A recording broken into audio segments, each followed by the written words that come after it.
Hey guys, Lonnie, real alcoholic. All right, we're still in more about alcoholism on page 35, and we are going to get into some of these mental states that precede a relapse into drinking. First, they're going to tell us about their friend Jim. All right, man, Jim owned a car business, and because of his drinking, he lost that. Right, he got in contact with Alcoholics Anonymous. Had a little nervous disposition, man, had a little anxiety going on there. So we told him what we knew of alcoholism and the answer we had found. He made a beginning. Family was reassembled. He began to work as a salesman for the business he had lost through drinking. All went well for a time, but he failed to enlarge his spiritual life. To his consternation, he found himself drunk half a dozen times in rapid succession. So he agreed he was a real alcoholic and in serious condition. And he was going to end up in the asylum again if he continued. Now, it's funny how this number one cause, okay, all went well for a time, but he failed to enlarge his spiritual life. You know, guys, I've been through this myself where I've made some good beginnings, right? I agreed, man. I was an alcoholic, right? My goals for being sober sometimes would get accomplished, and then something would happen. You know, I see this in people all the time. We get the family, we get the job, we get busy with our careers, and all these worldly circumstances we were seeking for, they get accomplished, and we'll slack off from Alcoholics Anonymous. We'll slack off from helping others. We'll slack off from doing our steps 10 and 11 daily. And we're going to see that, man, in this next explanation, that on page 36, okay, Jim gets up that morning. He goes to work on a Tuesday morning, and he's a little bit irritated, man. He's got to work as a salesman for a company that he once owned, right? So, he's irritated, man. Why do we drink? Because we're irritable, restless, and discontent. We can't find peace and comfort, and so we return to the bottle. So this guy was feeling irritable. He had a few words with the boss, all right, thinking it was nothing serious. So anyway, he goes on about his business, man. He stops somewhere to have a sandwich, and then suddenly the thought crossed my mind. If I put an ounce of whiskey in my milk, it wouldn't hurt me on a full stomach. And thus started another relapse for Jim. Now we can look at this that failed to enlarge his spiritual life, and we can easily see that he was irritated when he got to work. So obviously there was something in his morning meditation. There was something about his attitude when he got to work that he just wasn't accepting, having to be a salesman for somebody, for a company that he once owned. So he was already slacking a little bit in steps 10 and 11. He had a few words with the boss. Steps 10 and 11 tell me that if something happens, man, if I can't handle it, I need to call somebody right away. There's no mention right here that, okay, I had a few words with the boss, but I made amends. You see that I see no steps 10 and 11 in this paragraph at all. He got irritated and he didn't know how to deal with it. And I can tell you, most of our relapses will come from that. It will stem from this underlying irritation, this underlying resentment, something that we have not looked at or dealt with in a fourth step, and it creeps up on us. And that's why we have steps 10 and 11, is to actively be aware of these things that are going on and what's making me irritable, restless, or discontent. And man, we put some steps on it. If I can't do it myself, I call my sponsor. If I can't get a hold of my sponsor, I got some 10-step buddies, man. Almost every night we have a meeting, and we can share about our day. What was my character defects for today? And what was my virtues? What did I do good? So this guy failed to enlarge his spiritual life. He did not continue working the steps. He just got sober. Everything was reassembled, and these character defects crept back in. Okay, so whatever the precise definition of the word may be, we call this plain insanity. How can such a lack of the proportion of the ability to think straight be called anything else? This insanity that we're talking about, step 2 is going to tell us that we came to believe in a power greater than ourselves that would restore us to sanity. So the insanity is the fact that I keep going to the bottle. Suddenly the thought crossed my mind, and I think it's not going to hurt me this time. Okay? That's the insanity that we're looking at. All of our circumstances, like I said before, are different. Some of us get in car accidents. Some of us have DUIs. Some of us have broken homes. Some of us lose multiple jobs. Some of us end up on the streets.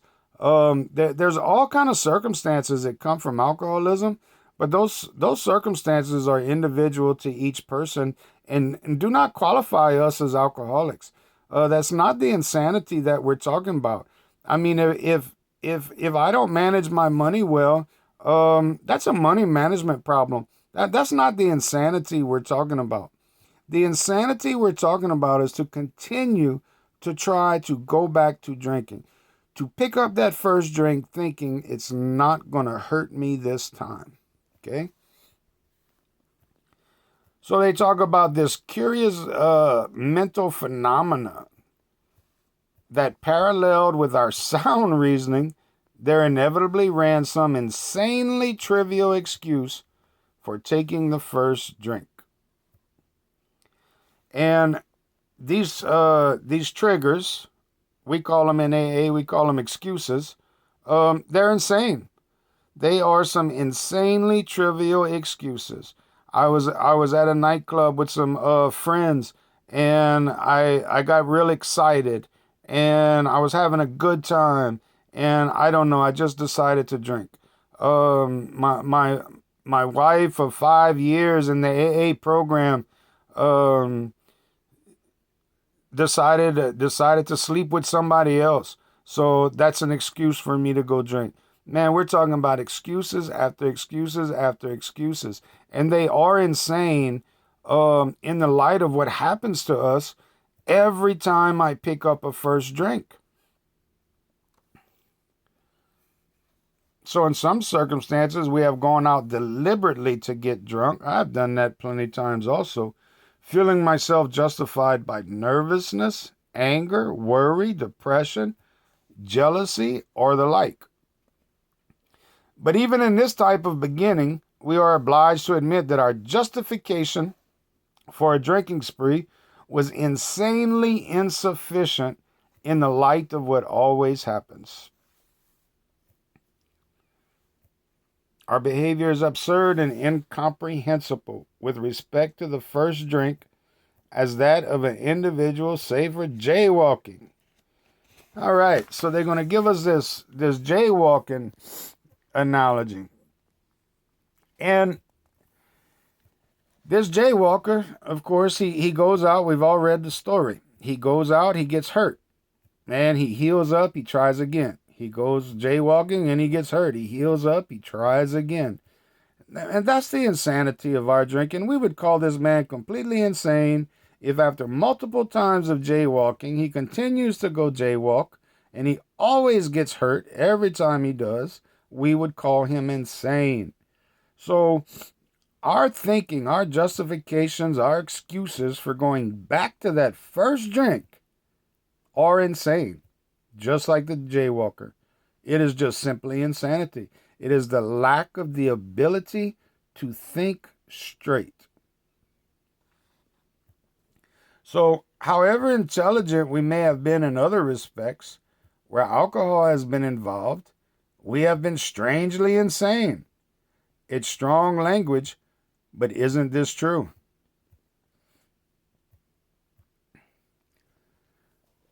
So, some non-alcoholic people, all right, although they're drinking foolishly and heavily at the present time, they can stop or moderate because their brains and bodies have not been damaged as ours were. Yes, there is a point where some of us cross that invisible line and we go from a heavy drinker to alcoholism.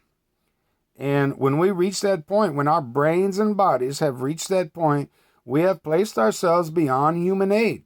This heavy drinker, he can get some self-knowledge, okay? He can have a perfectly good reason to quit, and they are able to quit. But the actual or potential alcoholic, okay, when we include this potential alcoholic, that does not mean the guy that is 24/7 drinking yet, all right? Bill W. was a potential alcoholic when he was in college, okay? So the actual or potential alcoholic, with hardly an exception, will be absolutely unable to stop drinking on the basis of self-knowledge. This is a point we wish to emphasize, re-emphasize, smash home to our alcoholic readers as it has been revealed to us out of our bitter experience. Let us take another illustration. Self-knowledge is not going to do it, guys. Our reasons for drinking is not going to keep us sober. My knowledge of my medical condition concerning dopamine, serotonin, neural pathways, my knowledge of all of that stuff is not going to keep me sober. So we're going to look at this other guy, Fred. Okay. Let's see what happens with Fred.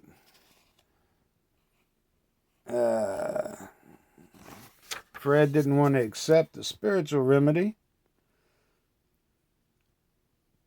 He conceded he had some of the symptoms, but he was a long way from admitting that he could do nothing about it himself.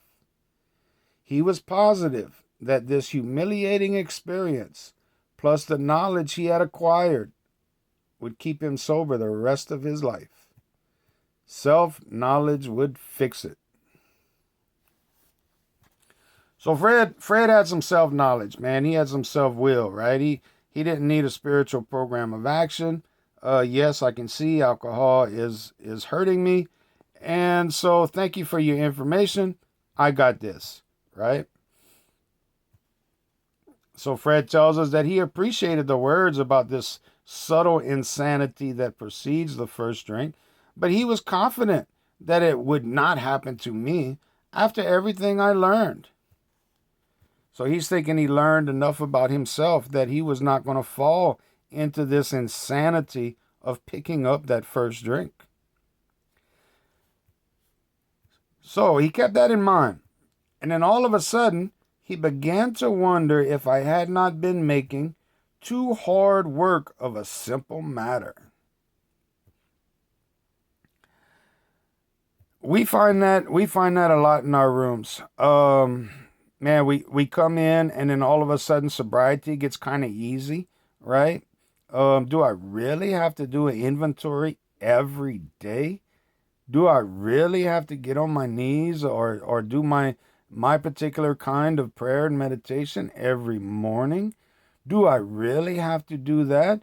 Maybe I'm making too much of this, man, right? And we get that. We start thinking that we've gained some knowledge, we've gained some willpower, we have confidence now, right? I don't need to work as hard at this stuff. And the next thing you know, once again, we have a thought. The thought came to mind that he could have a couple of cocktails with dinner. Every single one of my relapses, of course, began with a thought.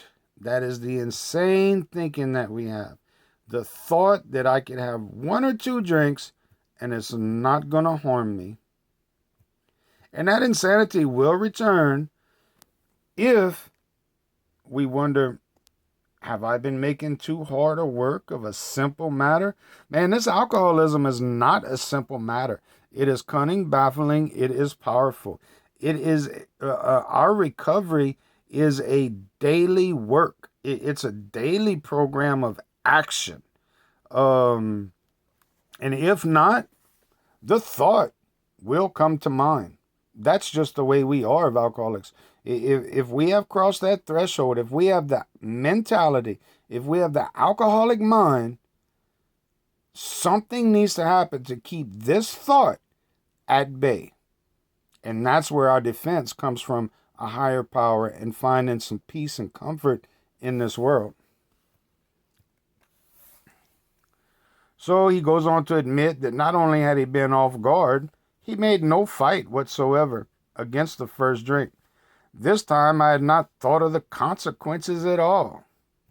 Okay, so whatever his demoralization was to help him get sober, man, he had been sober for a little while, and like having a baby, he forgets the pain.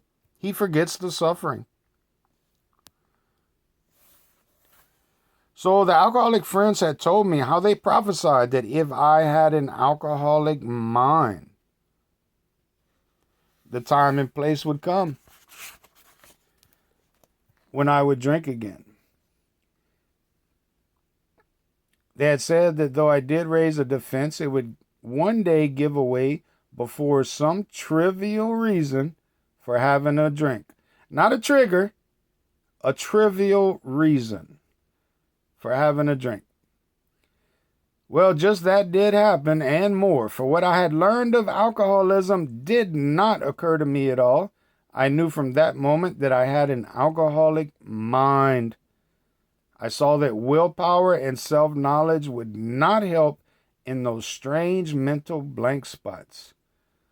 I had never been able to understand people who said that a problem had them hopelessly defeated. I knew then it was a crushing blow. So he conceded to both propositions, man. Heaps of evidence that he had an alcoholic mentality. And this process snuffed out the last flicker of conviction that he could do the job himself. Then they outlined the spiritual answer and program of action. So once again, we have a guy that could not stay sober on self-knowledge, no matter, like Bill W., like myself, no matter what were told about alcoholism, no matter how hard we tried and we thought we had an answer, I could not do it until I went through this spiritual answer and program of action. So the moment he made up his mind to go through with the process, he had the curious feeling that his alcoholic condition was relieved. And in fact, it proved to be. Quite as important was the discovery that spiritual principles would solve all my problems. Now, these spiritual principles, I'm going to wrap up a little bit. These spiritual principles are our 12 steps. And let me make a clarification. If you've heard this in a meeting, I've got it written down right here that I live by the principle of honesty. That's step 1. I live by the principle of hope. That's step 2. I live by the principle of surrender. That's step 3. Right? So forth and so on. Man, I don't live by those principles. What these are virtues, okay? These are character assets that develop over a period of time by working these steps, by living these steps on a daily basis. I develop and I do gain some honesty, some hope, some surrender, some discipline, some love, some responsibility, right? These things do come. But I don't wake up in the morning and say, well, I'm going to practice honesty this morning. I'm going to practice hope today. No, Big Book tells me nothing about that. We're going to get into that in steps 10 and 11. But what I'm to do is I'm to watch for my character defects that I learned about in the 4th step. And by watching for those and praying for the right idea, praying for the right action to overcome those character defects at that moment, then yeah, man, I gained some integrity. I gained some courage. But these virtues, man, they can apply to any step, right? Step 3, Well, I could apply discipline to step 3. So I don't make a big deal. Spiritual principles to me are what we have been talking about. We have some principles. We have a creed to live by. And what I've been taught to live by is I go through steps 1 through 9. Steps 10 and 11, I practice 1 through 9 on a daily basis. And that's what gives me my spirituality. That's what gives me step 12 also. That's what gives me this daily design for living so that each and every day I can face life on life's terms with some peace and some comfort.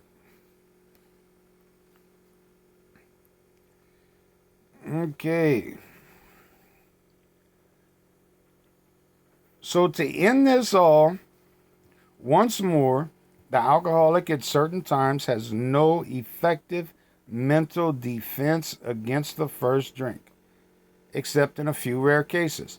Neither he nor any other human being can provide such a defense. His defense must come from a higher power. Now, I'm going to talk just real quickly. Once again, we are not puppets on God's little string that he just miraculously protects us from alcoholism. I don't live in a state of euphoria where the world is beautiful, it's unicorn farts and lollipops. What happens with me is, like it said in step 10, if tempted, if I am on a right spiritual balance with God and with man, okay, if my spiritual condition is fit, then I can resist. I can resist as if I'm recoiling from a hot flame. Now, if not, okay, I'm going to revert all the way back to this step 1 and 2 right here, and I will revert back to where I don't have a mental defense anymore. So my mental defense comes from this relationship with God and practicing, actually doing these principles, these steps on a daily basis. Awesome, guys. So we got through more about alcoholism. Next time we will start on we agnostics. Thank you. Take it easy, guys. Talk to you later. Bye.